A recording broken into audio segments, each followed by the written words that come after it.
Malheureusement, nous n'avons pas un peu de temps devant nous pour nous développer. Mais nous avons fait de notre mieux pour nous capables de partager avec nous et pour nous capables de faire le son ça, d'après rien pour nous faire asseoir. Donc, pendant ce maintenant, nous avons différents thèmes. Et nous connaissons le thème général là, c'est regardons à Jésus. Et tout ça n'a fait, c'est pour qui raison. Chaque soir, à chaque thème, nous avons raison de plus pour nous qu'un des yeux nous fixer sur Jésus, pour nous toujours regarder à Jésus. Dimanche, nous regardons à Jésus à travers les Saintes Écritures. Côté que nous Bible, c'est la vérité. Lundi soir, nous regardons à Jésus, le Créateur. Côté nous, il était là dans la création, toute bagaille, et c'est lui-même qui crée nous. C'est lui-même qui crée toute bagaille, et ça, c'est une raison pour nous, par le gloire, c'est ça qui fait de mériter toute gloire. Mardi, au milieu, nous regardons à Jésus au milieu du conflit entre le bien et le mal. Côté que nous nous compte, raison qui fait monde diviser comme ça, raison qui fait toujours gagner un conflit, toujours gagner une zizaillerie entre ça qui est bien avec ça qui est mal, toujours un camp qui a fait ça qui est bien et l'autre qui a fait ça qui est mal dans toute bagaille. Et nous sommes capables de voir que le monde ça n'a vécu aujourd'hui, il n'est pas sous domination aucune autre entité que Satan, le diable. Nous te voyons mercredi, regardons à Jésus à travers le caractère de Dieu. Côté que nous appelons le caractère de Dieu, nous appelons l'attribut qui fait de Dieu, Dieu tout-puissant. Et nous te voyons que Jésus-Christ qui a marché sur terre avec nous à un certain moment, il a gagné même caractéristique ça. Et c'est ainsi nous appelons nous compte que Jésus, il est Dieu. Jeudi soir, hier, nous regardons à Jésus à travers sa loi.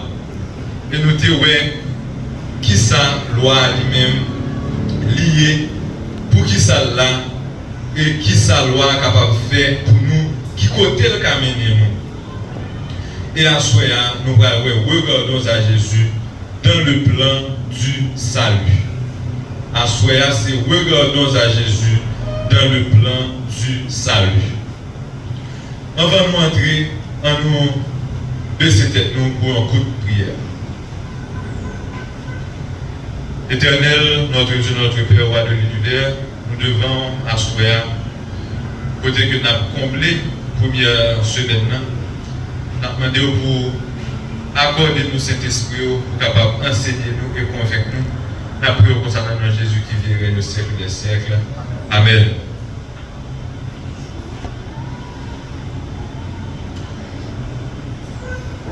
Hier, nous avons une très belle question qui c'est est-ce que observer la loi était capable de garantir nous le salut? Est-ce que la loi est capable de mener nous vers la vie éternelle? C'est ça, nous avons une question ça, qui est très importante. Parce que la loi est sainte. Donc nous demandons nous, est-ce que si nous juste observons les 10 commandements, est-ce que nous observons la loi, est-ce que nous sommes capables de garantir nous le salut? Et nous avons une réponse là. Réponse là, c'était non. C'était non. Car le salaire du péché, c'est la mort. Parce que vous ne pouvez pas faire toute vie à respecter les commandements.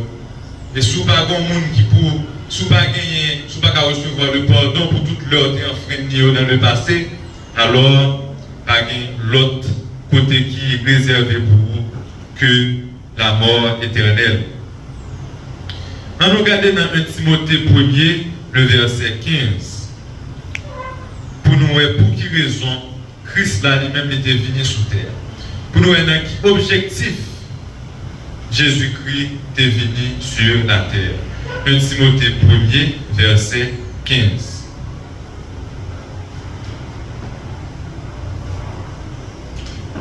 On nous lit ensemble. Il dit, c'est une parole certaine et entièrement digne d'être reçue, que Jésus-Christ est venu dans le monde pour sauver les pécheurs, dont je suis le premier.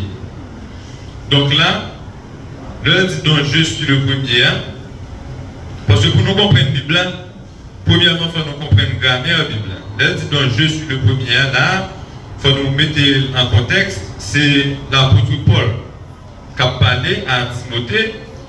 Il dit lui-même, c'est le premier pécheur que Jésus-Christ est venu pour le sauver, pour le montrer que pas de personne qui est exempt. Quel que soit Jean, ou gros pasteur, il était dans n'importe niveau où tu es lié, vous pensez que ça lui-même est bon par rapport avec vous-même, mais nous tous, c'est dans le même panier, nous y est. Et l'apôtre Paul, nous tous connaissons une plus gros potentat qui est dans la Bible en termes de spiritualité. Et il dit que c'est le premier pécheur que Jésus-Christ lui-même était venu sauver. Donc, c'est là que nous comprenons que c'est raison ça qui fait Jésus lui-même était venu. C'est dans l'objectif ça était fini. C'était pour le sauver pécheur. Et elle dit sauver pécheur de qui ça l'appelle, c'est l'humanité toute entière, car tous ont péché et sont privés de la gloire de Dieu. On nous poursuit pour nous voir pour qui ça le Christ là, pour qui ça le Messie Jésus. On nous regarde avec moi dans Matthieu 1er, le verset 21.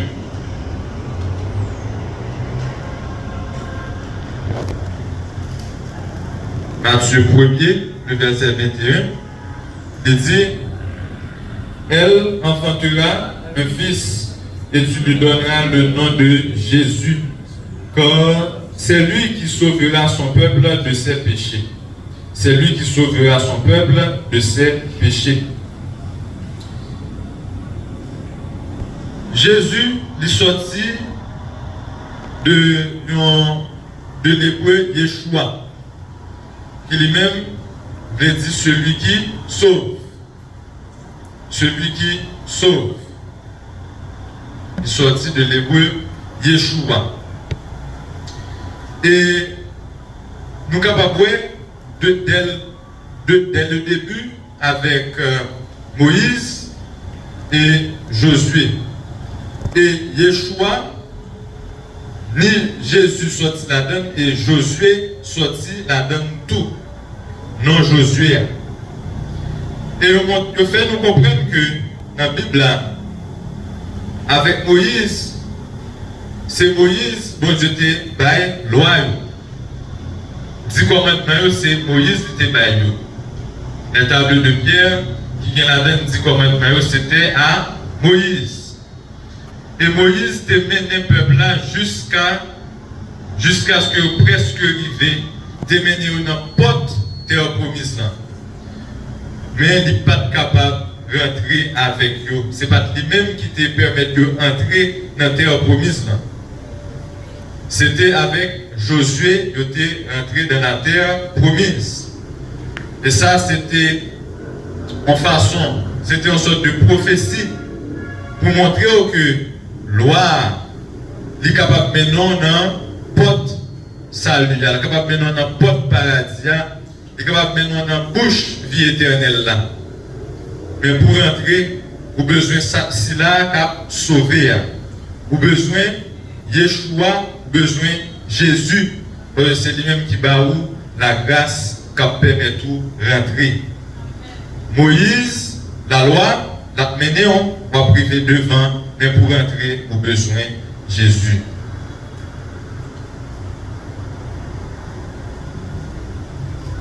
Est-ce que nous sommes capables de jouer salut à travers une autre entité ou bien à travers une autre monde? Est-ce que de l'autre façon nous sommes capables de jouer salut? Est-ce que nous sommes capables de dire que bon, moi qu'on parler, moi son gros prédicateur, moi son grand pasteur, qui a fait un pile, qui a fait guérison, qui a guéri les gens qui sont malades. Priez pour moi, parce qu'à travers vous-même, je suis capable de sauver, je suis capable de joindre le salut. Vous capable, si mon a pleuvé, vous dites, bon, maman me prie en pile, maman me sont gens qui nous jeûne chaque jour, à travers maman, moi peut-être que je suis capable de joindre le salut. Regardez qui ça, la Bible a dit, dans la question salut. Regardez dans Acte 4, le verset 12. Acte 4, le verset 12. Il dit, il n'y a de salut en aucun autre, car il n'y a sous le ciel aucun autre nom qui a été donné parmi les hommes par lequel nous devions être sauvés. Pas aucune autre entité, pas aucun autre monde qui est capable de faire joindre le salut. Pas personne qui est capable de faire la vie éternelle si ce n'est Jésus-Christ. On nous continuer rapidement pour nous voir qui est, à travers qui est nous capables de joindre accès bon côté bon Dieu, nous connaissons qui est tout puissant, qui est saint et bon côté pas capable de gagner péché. On nous regarder dans 1 Timothée 2 verset 5, 6 pour nous connaître à travers qui est uniquement nous capables de joindre accès à bon Dieu qui lui-même qui est tout puissant et qui est saint. On lit ensemble de Timothée chapitre 2 verset 5-6. Il dit, car il y a un seul Dieu et aussi un seul médiateur entre Dieu et les hommes, Jésus-Christ, homme qui s'est donné lui-même en rançon pour tous. C'est là le témoignage rendu en son propre temps.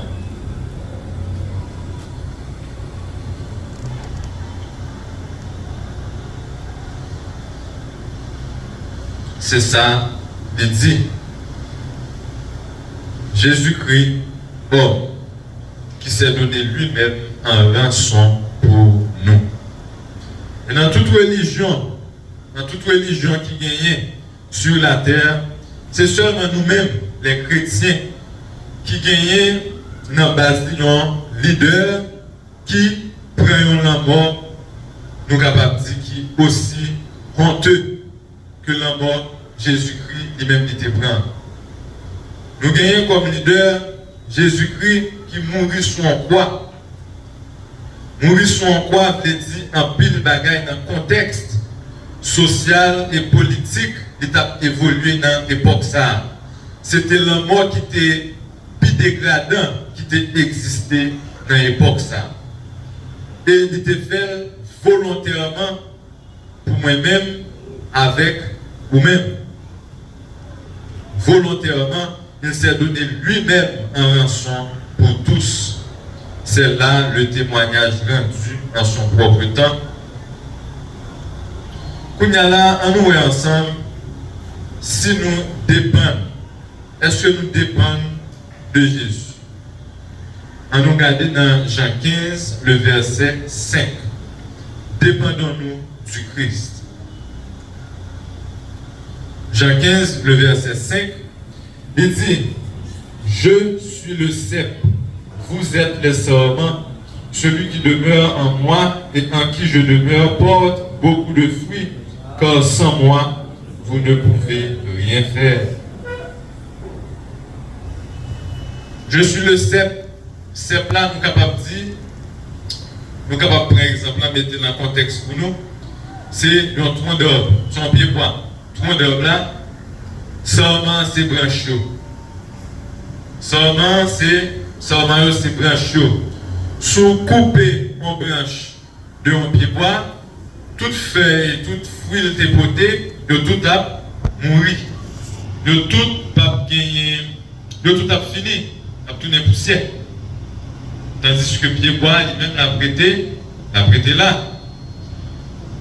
Donc, il prend l'exemple ça avec nous, parabole ça, nous sommes capables de dire, Ça veut dire qu'il faut rester attaché avec elle, il faut rester collé dans lui-même pour faire seul avec lui, pour capable porter du fruit. Parce que sans lui-même, vous n'êtes pas capable de faire rien.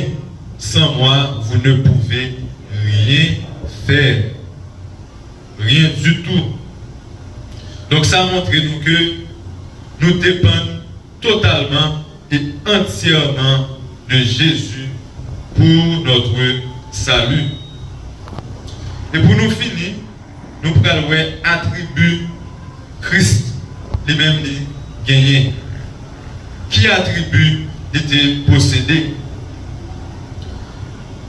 Si nous regardons, nous avons que il gagne la Kaili, la divinité,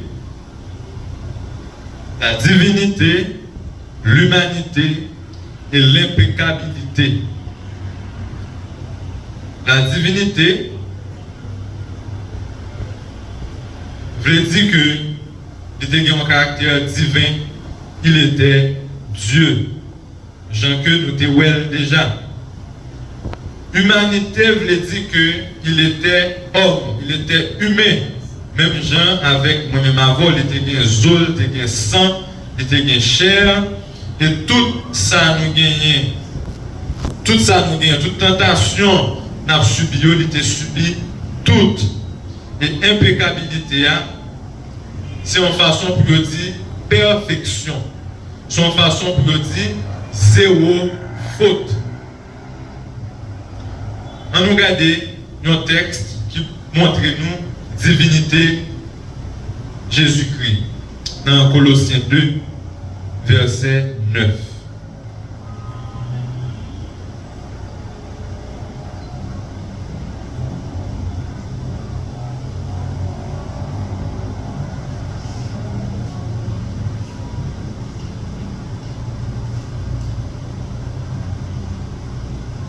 Colossiens 2, le verset 9, il dit, car en lui habite corporellement toute la plénitude de la divinité. En lui habite corporellement, ça veut dire dans le corps, toute la plénitude de la divinité. Toute la plénitude de la divinité veut dire qui ça? Tout caractère divin nous dévoile. Yo tout est la caille, yo tout est dans le corps. Humanité, on nous regarde l'humanité dans Galates 4, le verset 4.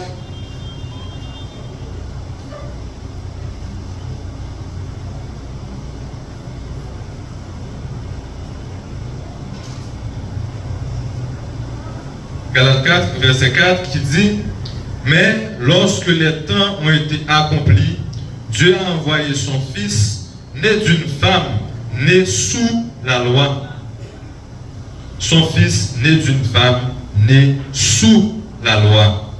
Qui montre nous caractère humain. Parce qu'il était fait, il était sorti dans 29 femmes, même gens avec nous toutes qui chita là. Quel que soit ça, nous avons des mondes là fait.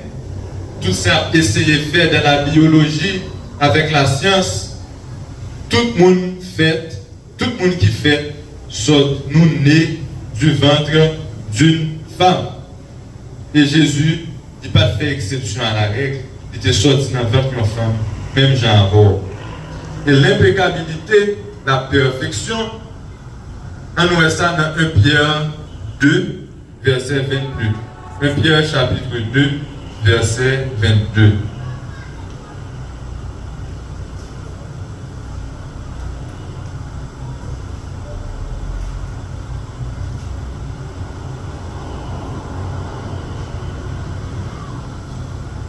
Qui ça dit? Lui qui n'a point commis de péché et dans la bouche duquel il ne s'est point trouvé de fraude.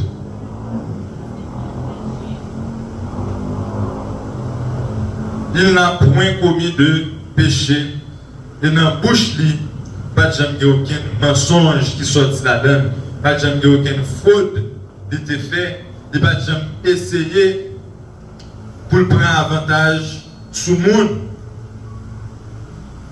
Donc, il était parfait. il était impeccable, il était maintenant en vie, quand il était fait zéro faute, il était désobéi zéro fois à la loi. Il était mené en vie de perfection.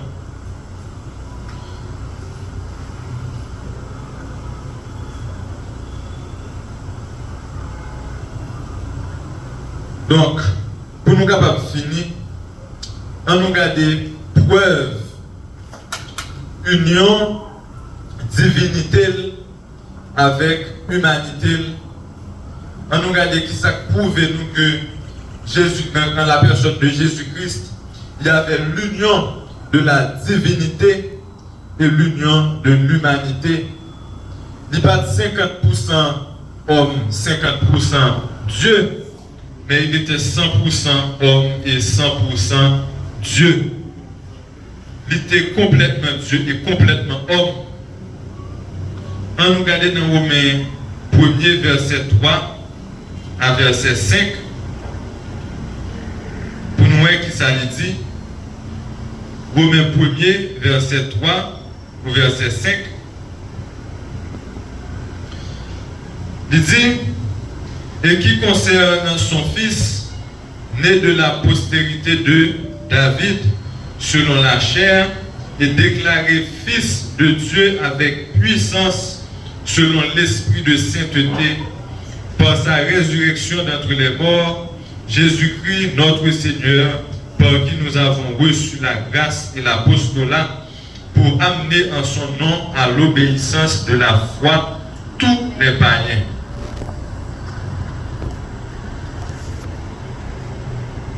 En nous ensemble, regardez qui ça verset ça lui-même, il dit, pour nous finir.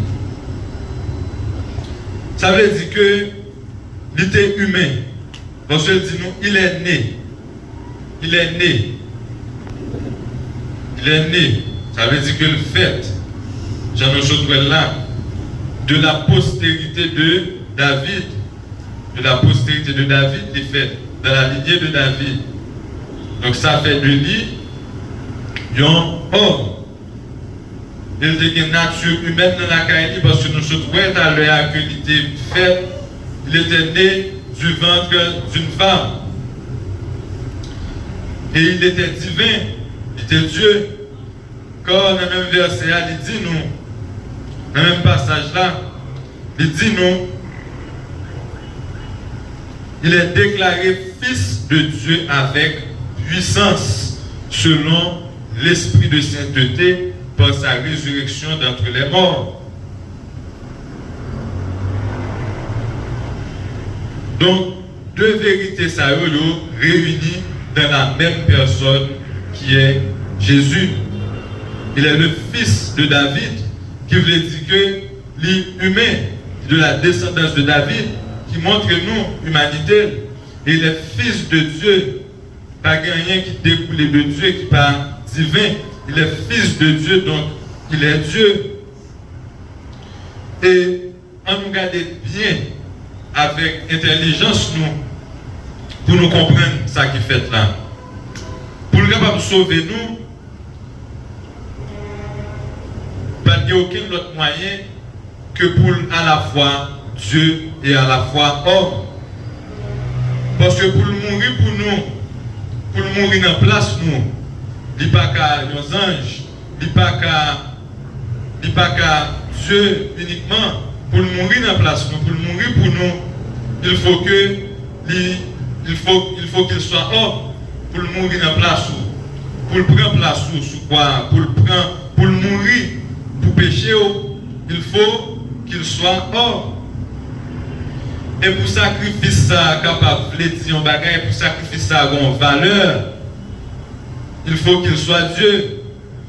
Si c'est un simple homme qui est mort, il n'est pas capable de retirer le péché, nous toutes, parce que il n'est pas parfait, il n'est pas impeccable. Donc il faut qu'il soit Dieu pour sacrifier ça capable d'une valeur infinie. Parce que qui ça dit nous, c'est quel que soit péché, le sang de Christ l'efface. Donc pour sang et pouvoir ça, il faut qu'il soit Dieu. Ça lui est seulement possible, dit uniquement possible, parce que le Fils de Dieu, qui est lui-même Dieu, s'est fait homme sans cesser d'être Dieu. Il s'est fait homme, et pendant le vie, homme n'a pas jamais suspendre été bon Dieu. Donc, nous comprenons ces paroles de Dieu à nous sortir qui affirment tout ça nous dit. Donc, invitation à vous-même à soir, c'est pour accepter cadeau ça. Donc gratuit ça que bon Dieu il fait pour le capable rétablir proximité ça avec vous. C'est là veut que pour c'est là veut que pour nous toutes nous un grand merci pour cette semaine. Que l'Éternel vous bénisse tous.